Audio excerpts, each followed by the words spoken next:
You change your team around. Fusi, yeah, this is a completely like different type of team here. This is just for funsies. This is actually VGC 2015 rules. We're going up against Banette, Swampert, Breloom, Arcanine, Metagross, and Luxray? Yeah, you said you used to have an Arcanine and some others. Yeah, that was my regionals team that topped in Lancaster of February last year. This is still a similar team core, but I added a Hitmon-Top in there instead of Arcanine. Because I have a really cool combo that involves the Hitmon-Top, and I'm going to use it this game just because you said it. So we're going to go Rotom, we're going to go Hitmon-Top, we're going to go Sceptile. And then I need one more Pokemon. I think it's probably best to bring the Gastrodon, but I don't like just bringing Gastrodon to stuff, man. Like, there's a Breloom over there. He's not just going to let me Gastrodon him. You know, we're going to bring the Weavile, I think. I think we're going to bring the Weavile. Nah, I'm bringing Gastrodon. Gastrodon's the best Pokemon in the world. No, hold on. Let's bring Mamoswine instead. Nah, Gastrodon. Gastrodon's so good. Alright, here we go. Yeah, dude, I cannot wait for Sun and Moon as well. It's going to be super fun. They also announced a demo getting released in October 18th, which is like 14 days away. You're going to be able to get the Ash Ninja, and everything you get in the demo can switch over into the new Sun and Moon. You skip VGC 17, but can't wait to use 2017. Really want to get into it if you use Tapu Koko and Alolan Raichu to work. That definitely should work, and if you guys, like I said, if you want more info on competitive analysis for the VGC metagame, do me a favor. Check out that YouTube channel. That's where all the VGC analysis goes. That's where the in-depth replays go, and you know, I definitely check out the metagame at a much higher level. So right away here we see Metagross and Breloom against Hitmon-Top and Rotom. What should I do here? I think that Metagross is probably going to protect, but I want to keep him honest here. So we're going to go for a Discharge. Discharge would be huge here, and I'm going to go for a Fake Out on the Breloom. So what's really cool about this is we go for the Fake Out. Right, so Fake Out's a priority move. It's going to make sure the Breloom does nothing this turn, and it's also going to break Sash. But then we Discharge, and you're like, why aren't you, did I not Intimidate?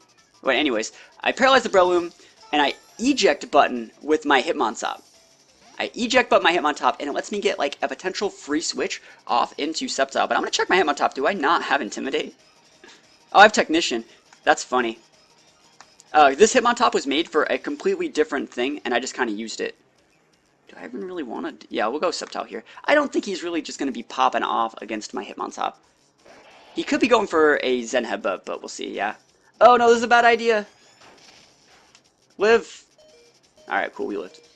Breloom flinched and couldn't move. We're good. Yo, you just got a follower? You guys going to go check out my YouTube? You guys are the best. Alright, we need to get that Breloom off the board. We're just going to go for another Discharge. I'm actually going to hard switch out into Gastrodon here. Main reason being is I just want to be able to Discharge for free. And I did not even know that my Hitmontop was Intimidate because, like I said, this is a Hitmontop that's made for a completely different format, and unfortunately it just has Technician, which is completely useless. So I'm going to switch up my team probably after this game because Hitmontop will not work. But that's the combo. You know, you get a free Intimidate and then like a safe switch into Sceptile. Because normally things don't target Hitmontop because it has the Eject button. So we're coming in here, going for a Discharge. Gastrodon's ground typing is going to let it avoid that damage, and we're just fishing for pairs on stuff right now, and even if he goes for a Spore with the Breloom on my Rotom, I should be fine. So just go for a Ice Punch, yo! I thought he was going to Bullet Punch me, which is why I switched, but let's see, he goes for the Spore onto... Alright, cool. You guys think I'm faster than a Breloom? I might be. You know, I'm actually just going to try and like wait to wake up, I think. Nah, dude, I'm going for it. I will go for this. Actually. No, I'm going to go for it. I'm going to go for it. Balls to the wall. We're going to try and KO this Breloom with a Scald. I mean, he's taking a ton of damage from, like, my Rotom's Discharges, right? So, like, Scald should be able to finish him off. Scald's a stabbed move. It's strong. And we'll see. We'll see. I have faith.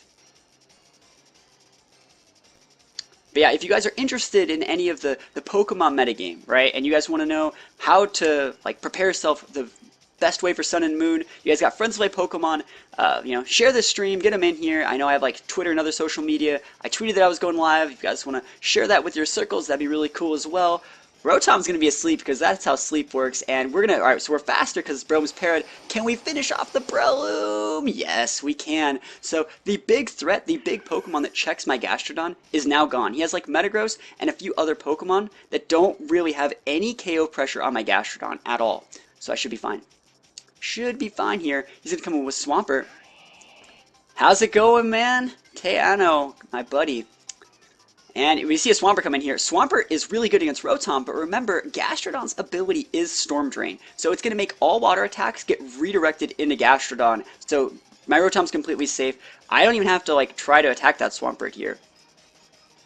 I'm going to try and wake up, discharge the Metagross, and just go for an Earth Power on the Swampert.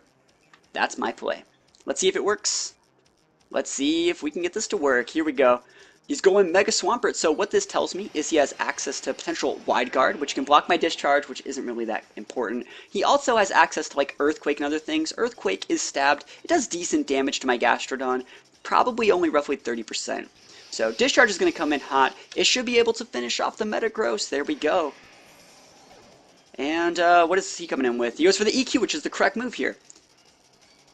And one sec. I'm going to use an emote. There we go. Value. So it looks like he actually did a lot more. I didn't even see if he crit me because I was typing in the chat. But he activated it.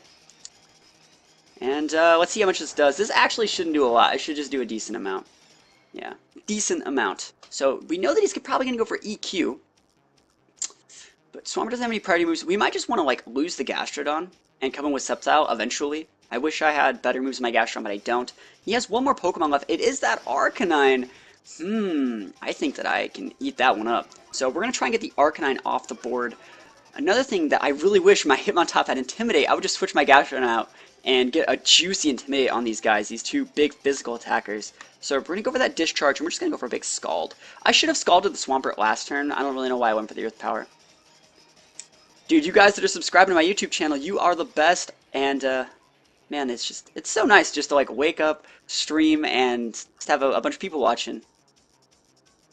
And thank you guys to the raid. The raid made my day, for sure. Alright, so we're waiting on him. I know I'm talking way too fast today because you guys got me super hyped. But we're going for a Discharge on Arcanine. Remember, this is an AoE move, and currently only Arcanine isn't a ground type, so he's going to take some damage from that. He throws back an electric attack of his own, takes a bit of recoil. Let's see if he's orbed. No orb. But he throws a Stone Edge out onto my Gastrodon. That's not going to do it, buddy. And Scald, can we kill the Arcanine? I don't think the Arcanine's attacked yet. That means my Gastrodon's faster? Holy moly. No, he wild charged. I'm hallucinating. So we should be able to finish off the Arcanine with a Discharge and then go for a juicy stabbed Scald on Swampert. Now normally you don't use water type attacks on water Pokemon, but Swampert is a water ground, which means he's going to take reduced damage from the Scald from his water typing and super effect from his ground typing, making it neutral typing. And your Charmeleon is evolving. Char 11. That's a pretty good name for it. But Charmeleon's evolving to Charizard. Must be level 36. So Arcanine goes down to Discharge here. He goes for an Ice Punch. Now, if I'm correct, even if he freezes me here, which he does, Scald should thaw me out because Gastrodon Scald melted the ice. Oh, we're making those plays here. And we just come in hot with the Scald. Can we throw a burn back on him? Oh, that would have been the coolest thing in the world, wouldn't it? Well, I'm going to switch my Rotom out. Rotom is becoming quite useless. I'm going to come with my Hitmontop. I'm going to protect with my Gastrodon because currently he knows that my Rotom is useless. Even if he Stone Edges it, I really don't care. And then we're just going to go with a Protect with our Gastrodon. Next turn, we're going to Fake Out, Recover, and then we're going to rinse and repeat and do it again. So this is one of the things that like separates just regular play from correct VGC play. Because what this does is it makes it so... Actually, what's the best way to describe this? And there's nothing you can really do about it. I mean, he's going for Ice Punch. He has to target Gastrodon because Gastrodon's a problem. And then now we come in here, we Fake Out to take away his turn pretty much, and then get a free recover. It's just the correct way to play, and it's something that is definitely different from a singles aspect because two Pokemon are definitely better than one. So Swampert, let's see what he goes for. What could he actually even do? It'd be a waste to protect here. I guess this is the coolest situation of running the Technician Hitmontop. Look at that big damage. And we just get a recover off here. And you may say, why don't you just Scald him? I mean, I probably could have Scalded him, because this definitely puts me within range to eat like a crit or something like that. But I still should be fine. Because he can't use Waterfall. He could go for EQ here, but that wouldn't even do nearly enough damage. Close Combat and Scald are going to definitely be enough to take him out. EQ is the correct choice in move, but this guy just doesn't have what it takes. Let's see if he gets any crits. No crits from him. Close Combat's going to come in hot, and Gastrodon's going to finish it off. The best name for Alakazam is Spoondini. You are correct. I was looking at something. I was looking at like Overwatch, like Pokemon trainer things. It showed like Zenyatta with an Alakazam. It showed like Reaper with a Darkrai. It was actually pretty cool. But that's another game. We're climbing the ladder. One game at a time. Here we go.